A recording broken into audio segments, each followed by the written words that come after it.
once you have received your COS, try and make sure that you keep it to yourself until you're going through your visa application. Welcome back to my channel. My name is Fajira. If you're joining me for the very first time, I'm so happy to have you all in our beautiful family. For my returning subscribers, thank you very much for always coming back to watch my videos. I really do appreciate it. So guys, in today's video, I'm just going to be sharing an update with you regarding your certificate of sponsorship, which is your COS. So just in case you have been issued your COS, please guys, you have to keep it safe. Your COS is not meant to be shared with everybody. Recently, a care home I know that usually recruits from overseas, the license of that care home was revoked due to this reason. This care home recruited some candidates from the red list countries, and they didn't just recruit those candidates directly, they recruited them through an agent. Now, if a care home is supposed to recruit people from the red list countries, they have to do it directly and not through an agent. This care home have been doing that, and now one of their agents got them into trouble, which is why their license has been revoked. Because the agent that did that recruitment is really desperate. I don't know if he's a new agent, because any reasonable agent will know how the COS works, which is the certificate of sponsorship. You're not supposed to give a certificate of sponsorship to another employee to go for visa. So this particular key organization I'm talking about, this was the employer telling me this, because her license has been revoked now and she cannot do anything. The people that she has recruited have been given 60 days to look for another company or they leave the country. What this agent did was they removed the name of the main applicant, the rightful owner of the COS. They edited everything and gave it to another person to go for visa application, not knowing that Home Office already has the details of the owner of the COS, which is the main applicant that COS was issued to. I don't know what happened. I don't know if that agent had an issue with the other applicant that is meant to have the COS, or the applicant did not pay. I don't know, I don't really know what transpired, but this main agent didn't give that COS to the main applicant and sold this COS to another person. From what I was told, that this agent edited the name of the other applicant, which the COS is meant for, and took out every information that has to do with that applicant and left the COS number and the company sponsor number, then used the new applicant to fill up that space. I think the agent that did that is an inexperienced agent, because if this agent had known how the COS works, I'm sure he or she wouldn't have made that mistake.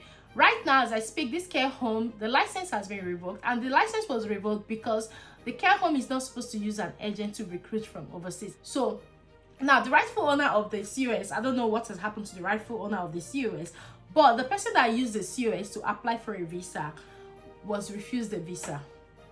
And not only that the person was refused a visa, this particular candidate was banned from applying for a UK visa for 10 years. And after 10 years, we are not even sure if the UK Home Office is going to issue her any visa to bring her to the UK. So now the Home Office has tracked the company that actually issued the COS to find out what happened. This was how the employer got to know that the certificate of sponsorship, which is the COS that was issued to another candidate through an agent, was given to another candidate. And from Home Office findings, they've already told this care homes don't recruit through an agent from countries that are on red list, and this particular company did that, and so this has made Home Office to revoke their license. Now I'm going to tell you what a lot of people do not know about the certificate of sponsorship. The certificate of sponsorship is a certificate which I am leaving on the screen. Every information about the main applicant is supposed to be on that certificate of sponsorship. I filmed a video about it, and in that video I said I'm going to talk about this, so you know how to keep your certificate of sponsorship. This has happened because this agent was trying to play smart, editing every details on the certificate of sponsorship, not knowing that the Home Office will know. So once you go for your visa application, if the employer has added any notes on your certificate of sponsorship, even if you don't have the updated copy, the Home Office can view it from the portal. So for somebody that wants to use another person's COS to apply for a visa, I think you're just wasting your time. It's not something that anybody can do, which is why even if there is an error on a certificate of sponsorship, the best the employer can do is to add a sponsor's note to say this particular name is this. That is because the sponsor had already filled all the details of the employee on the certificate of sponsorship.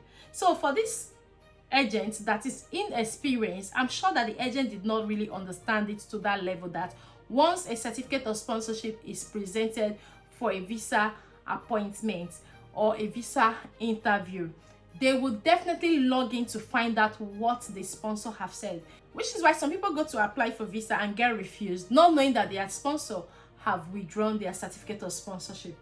Now, what I want you to take out from this video is, once your certificate of sponsorship is issued to you, keep it to yourself. It's not a certificate that you have to share to the whole world to show them, oh, I've got my certificate of sponsorship, I'm moving to the UK. Just like what this agent did. I'm sure that the agent did not know that if another person uses that certificate of sponsorship, it will backfire. Yeah, I'm sure that the agent didn't know that. And the agent was so smart to edit the names and everything, not knowing that the main details of the main applicant is on the Home Office portal where they issue the certificate of sponsorship. So guys, please be very careful with who you're dealing with, especially when you're applying for a job in the UK through an agent. Be very, very careful, because some of these agents you see, I'm not saying do not use an agent. Use agents if you want to, but please be sure that the agent you're using is an experienced agent that knows what he or she is doing, so you don't land into this kind of problem. Look at the lady that used the agent. I think the agent was trying to play smart by collecting money from A and B, and still at the end of the day, the other person that is now banned from applying for a UK visa. It's because of that person. The particular company, which is a care home that actually issued this COS, their license has been revoked just because of one greedy agent. So guys, in all you do, I would say also always pray as well, because prayer is one thing that can solve most of this problem. And at the same time, be careful with the people you deal with. Like I said, not all agents you see are experienced agents. Just be very, very careful when choosing an agent to work with. The people that are already working in that care home, they've been given 60 days to get another job that can sponsor them or leave the country. Like, you know, getting another job that can sponsor you in the UK is also very difficult. So I wouldn't want you to come to the UK and go through this. So like I said, when dealing with agents, be very careful with the agents you're dealing with, especially when you're from a country on the red list, that no third-party recruitment is allowed. This is what it is. I got this information from an employer, and I thought I should share with my beautiful subscribers so that you will be vigilant, you will be alert, you will know what you're doing. Once you have received your COS, please keep it to yourself. Don't share it with everybody, because just like what the agent did, there are people that can also do that, not knowing that it is definitely going to backfire. So guys, you've actually come to the end of this video. Please like and share with your friends and loved ones. Someone may benefit from it, and also everybody just have to be alert. Thank you, and bye bye for now.